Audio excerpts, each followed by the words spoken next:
So power on. It's on 66 on eco mode.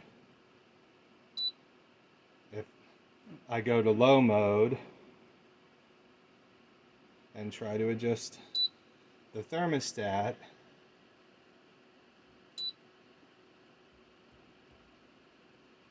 it doesn't do anything.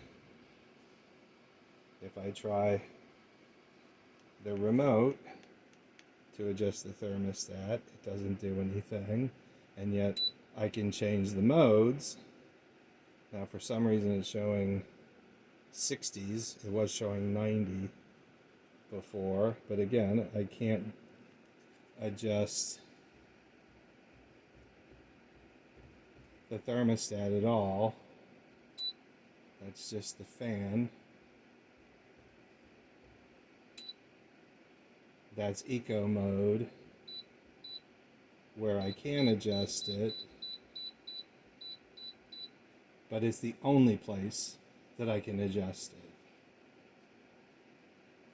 Like I said, and the remote is definitely working.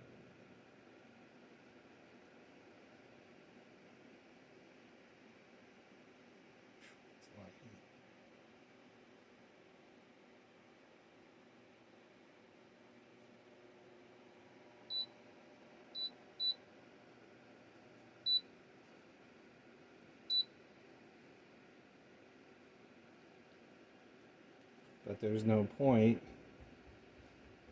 if I can't adjust the thermostat in low and high heat mode.